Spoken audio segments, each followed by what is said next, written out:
किसी छोटे से गांव में एक पुराना किला खड़ा था, जिसे लोग भूतिया किला कहते थे। किले के बारे में एक डरावनी कहानी मशहूर थी।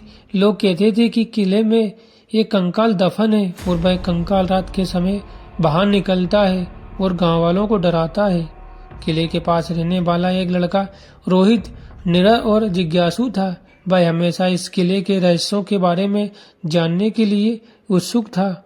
एक रात जब वह दोस्तों के साथ किले के पास खेल रहा था, उसने सुनाई कहानी को चुनौती देने का फैसला किया। वह अकेले किले में दाखिल हुआ, ये सोचकर कि वह डर को मात दे सकेगा। जब वह किले के अंदर पहुंचा तो उसे एक पुराना तहखाना दिखा, जहां से कुछ अजीब सी आवाजें आ रही थी। उसे लगा कि ये आवाज किसी जीवित व्यक्ति की नहीं हो सकती, बल्कि किसी भूतिया आत्मा की होगी। दिल की धड़कन तेज हो गई, लेकिन उसने हिम्मत न हारते हुए तहखाने में दखल दिया।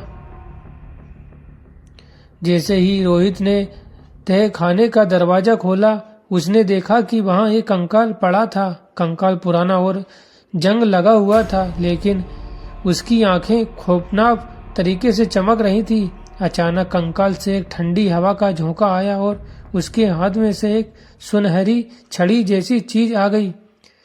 छड़ी हाथ में आते ही कंकाल ने अपनी हड्डियां हिलाना शुरू कर दी।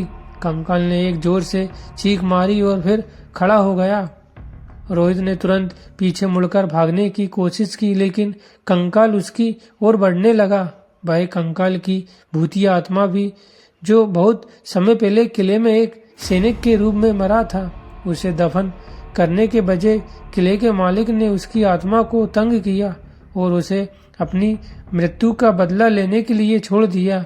अब वह कंकाल रात के समय किले से बाहर निकलकर लोगों को डराता था। रोहित ने कंकाल से बचने के लिए एक पुरानी किताब में लिखे गए मंत्रों का पाठ किया, जो उसने किले के तहखाने में पाई थी। मंत्रों के असर में कंकाल की आत्मा धीरे धीरे शांत हो गई और वह वापस अपनी कब्र में लौट आया। कंकाल ने रोहित को एक आखिरी चेतावनी दी, अगर तुमने फिर से किले के अंदर दखल दिया तो तुम मेरी तरह बन जाओगे। रोहित डर के साथ किले से बाहर भाग गया। उसके बाद से किसी ने उस किले की ओर देखना भी मुनासिब नहीं समझा।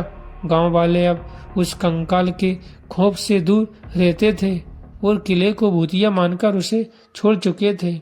ये कहानी हमें सिखाती है कि कभी भी किसी अज्ञात या डरावनी चीजों की ओर बिना सोचे समझे कदम नहीं बढ़ाना चाहिए, क्योंकि रहस्यमय घटनाएं हमेशा हमें भयभीत कर सकती हैं।